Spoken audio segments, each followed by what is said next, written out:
दो तरह की हीट हमने पढ़ी, specific heat capacity and latent heat, और ये दोनों ही मटेरियल की प्रॉपर्टी हैं, दोनों ही मटेरियल की प्रॉपर्टी हैं, कैरेक्टरिस्टिक प्रॉपर्टी है मटेरियल की। कैरेक्टरिस्टिक प्रॉपर्टी समझते हैं आप क्या होती है? जो किसी भी मटेरियल के कैरेक्टर को डिफाइन करती है, जिसके बेस पर आप मटेरियल की प्योरिटी पहचान सकते हैं। एक कैरेक्टरिस्टिक प्रॉपर्टी है बॉइलिंग पॉइंट। वाटर का बॉइलिंग पॉइंट कितना है? 100। आपके साथ में एक लिक्विड है, दे दिया जाए कि पहचानो ये पानी है या नहीं है। अगर पानी है तो प्योर है या नहीं है, सिंपल सी बात है, उसका मेल्टिंग बॉइलिंग पॉइंट फाइंड कर लो। अगर वो एग्जैक्ट 100 आता है नॉर्मल एटमॉस्फेरिक प्रेशर पर, तो वो प्योर पानी है, शुद्ध पानी है। और अगर 100 से कम या ज़्यादा आता है तो उसके अंदर कुछ और मिला हुआ है, या वो वाटर नहीं है, कुछ और है। ये कैरेक्टरिस्टिक प्रॉपर्टी कहलाती है। तो इसी तरह specific heat capacity and latent heat, ये दोनों भी कैरेक्टरिस्टिक प्रॉपर्टी ही हैं, मटेरियल्स की कैरेक्टरिस्टिक प्रॉपर्टी है ये।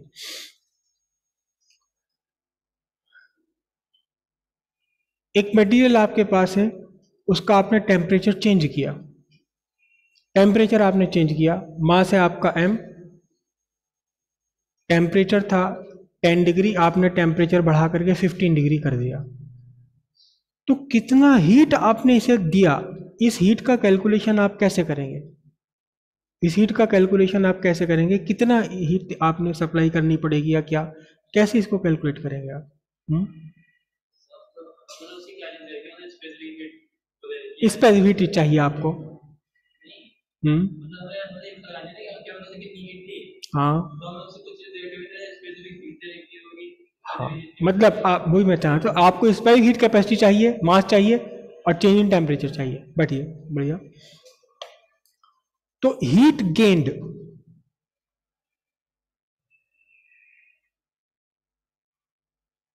हीट गेन्ड और लॉस्ट बाय अ बॉडी कब? During change in temperature.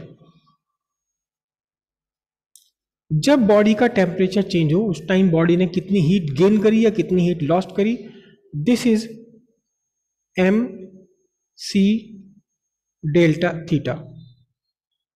M mass of the body, C specific heat capacity, and delta theta change in temperature. अगर ये change in temperature rise in temperature है, final temperature is greater than initial temperature, then Q is positive, means heat is gained by the body. और अगर आपका rise change in temperature negative है, मतलब final temperature कम है और initial ज्यादा है, तो क्यू इज निगेटिव, तब हम कहेंगे lost by the body. Heat gained और lost by body during change in temperature. इसी तरह से हीट गेन्ड और lost by a body during change in state. State change होना, स्टेट चेंज का मतलब लिक्विड से सॉलिड, सॉलिड से लिक्विड, या लिक्विड से वेपर में कन्वर्ट होना। तो कितना हीट होगा वो, कोई बता सकता है कितना हीट होगा ड्यूरिंग हीट एब्जॉर्ब्ड और heat lost during change in temperature, sorry during change in state.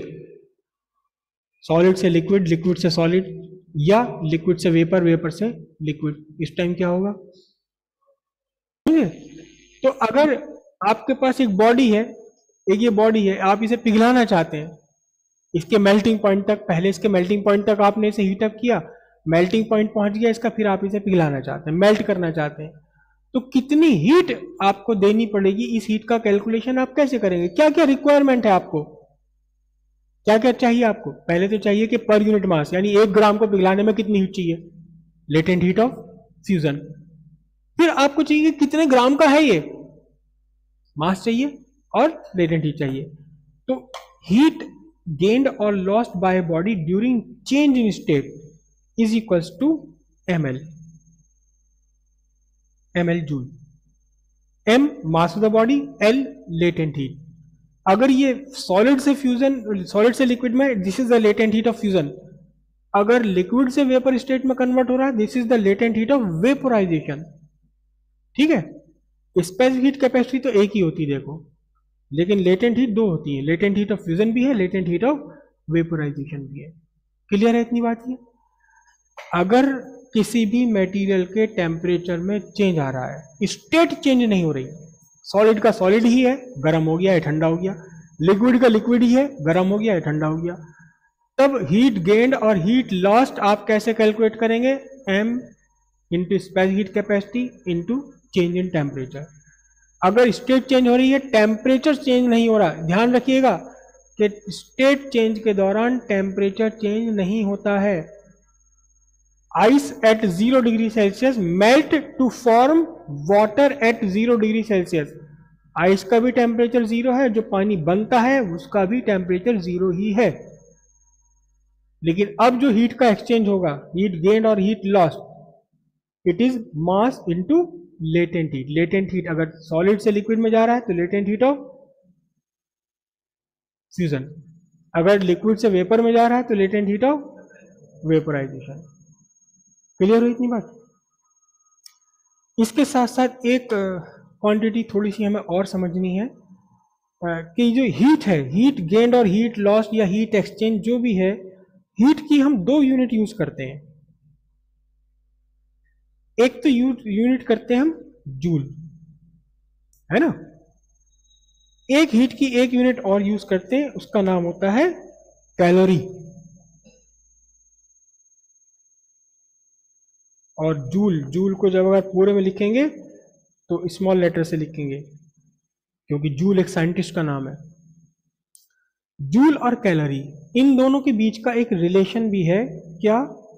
1 calorie equals 4.186 joule.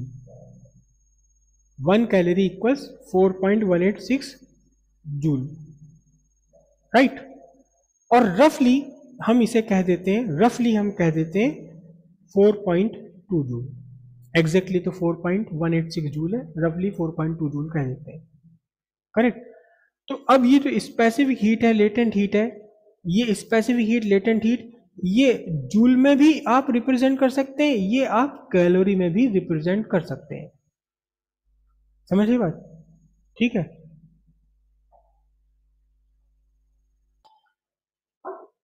Ice at -20 degree Celsius is heated until it is converted to steam at 120 degree Celsius.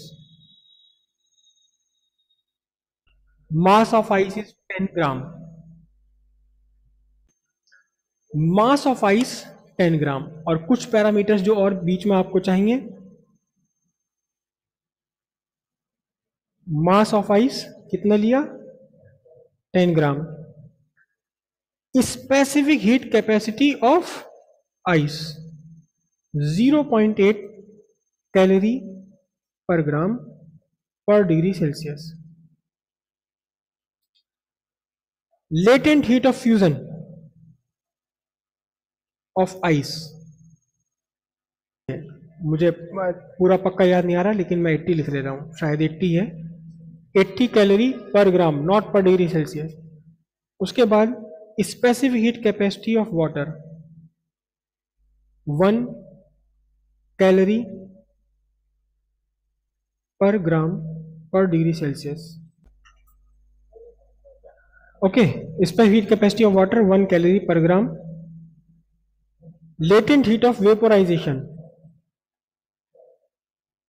is 540 calorie per ग्राम।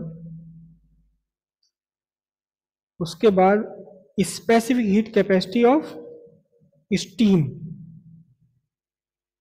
अपने मन से लिख रहा हूं, मुझे पक्का पता नहीं है इसका, 0.01 calorie per gram per degree Celsius. ये सारे पैरामीटर्स हो गए जो आपको चाहिए। आपको फाइंड करना है, क्या फाइंड करना है? आपको फाइंड करना है total heat required to convert क्या, आइस टू स्टीम। लेकिन आइस किस पर है आपका, ice at -20 degree Celsius to steam at 120 degree Celsius. Okay, एक बार चेक कर लूँ, मास ऑफ आइस, फिर उसके बाद स्पेसिफिक हीट कैपेसिटी चाहिए, फिर फ्यूजन चाहिए, फिर वाटर की, फिर वेपराइजेशन, फिर स्टीम। ठीक है, हो जाएगा। हिंट देख लीजिए इस क्वेश्चन का। आपके पास आइस है, कितने पर है, -20 डिग्री सेल्सियस। जब आप इसे हीट करेंगे तो बिना मेल्ट हुए इसका टेम्परेचर जाएगा। अब ये कन्वर्ट होगी आइस से आइस में, लेकिन किस पर, 0 डिग्री सेल्सियस तक। फिर जब आप इसे फर्दर हीट देंगे तो ये मेल्ट होना शुरू हो जाएगी, और अब क्या बन जाएगा, अब बन जाएगा वाटर, लेकिन टेम्परेचर नहीं बदलेगा, वाटर एट 0 डिग्री सेल्सियस। इसे आपने फिर से हीट दी, और तो अब क्या बनेगा, अब वाटर ही रहेगा, लेकिन क्या अब टेम्परेचर चेंज होगा, स्टेट चेंज नहीं होगी, वाटर एट 100 डिग्री सेल्सियस। इसे आपने फिर से हीट दिया तो अब क्या होगा, अब ये सारा का सारा वाटर वेपर्स में कन्वर्ट हो जाएगा। क्या बनेगा आपका, स्टीम बनेगी, लेकिन टेम्परेचर चेंज नहीं होगा, टेम्परेचर वही का वही रहेगा, 100 डिग्री सेल्सियस। फिर से आपने फर्दर इसे और ज्यादा हीट दी, तो अब ये क्या हो गई, अब ये स्टीम की स्टीम ही है, लेकिन अब इसका टेम्परेचर बढ़ेगा, कितना बढ़ेगा, 120 डिग्री सेल्सियस तक। कितने स्टेप हो गए, ये स्टेप हो गया यहाँ की हीट Q1, ये दूसरा स्टेप हुआ ये हीट Q2, ये तीसरा स्टेप हुआ हीट Q3, ये चौथा स्टेप हुआ हीट Q4, ये पांचवा स्टेप हुआ Q5, और सारी की सारी हीट जोड़ दीजिए आप, तो टोटल हीट आपको पता लग जाएगी। क्या करना है आपने, during change in temperature heat evolve और absorb, m specific heat capacity, change in temperature, during change in state heat gained और heat lost, mass into latent heat, whatever it is, fusion की है या vaporisation की है।